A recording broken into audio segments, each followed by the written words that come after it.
exercice de renforcement et étirement du bas du dos. Vous allez étirer la masse sacro-lombaire par la mise en tension utilisée par la flexion avant du corps. Le travail se fait avec les ischio-jambiers, les fessiers et le bas du dos. Bien important de positionner le bas du dos plat pour ne pas créer de courbure et de surcharge au niveau lombaire. Le mouvement se fait avec une option genou fléchi ou genou en extension complète. Cela va dépendre de votre degré et votre niveau de force et de qualité de mouvement.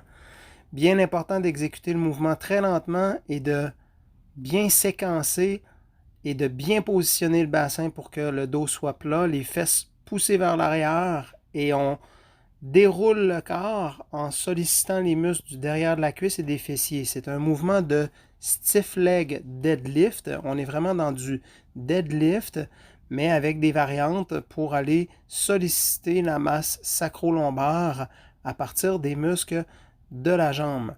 Le mouvement d'allonger les bras le plus loin possible permet d'être fait confortablement avec une surélévation sur des blocs.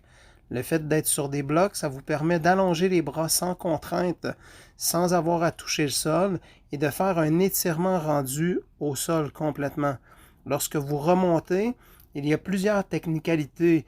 Donc, si vous regardez bien, je fais des séquences pour aller solliciter différentes parties du corps et bien repositionner la position osseuse des omoplates, du cou, le thorax, le bas du dos. Les cuisses vont être sollicitées soit avec une légère flexion ou toujours en extension complète selon le confort que vous avez. Lorsqu'on part du sol, on doit être bien allongé, bien solliciter le haut du corps et éviter de sentir que le bas du dos va forcer parce que c'est pas pour le bas du dos que nous allons solliciter les muscles, mais c'est bien pour détendre et renforcer et dégager l'articulaire lombaire par la mise en tension des muscles du derrière de la cuisse. Présentement, je fais une ouverture parce que lorsque nous faisons un mouvement vers l'arrière, les vertèbres glissent vers l'avant et lorsque je penche vers l'avant, les vertèbres glissent vers l'arrière. Je vais solliciter donc l'articulaire dans son amplitude naturelle par les mouvements de flexion-extension. Si le travail ne se fait pas correctement, vous allez sentir que vous sollicitez les muscles du devant de la cuisse ainsi qu'à l'intérieur, principalement le muscle du psoas.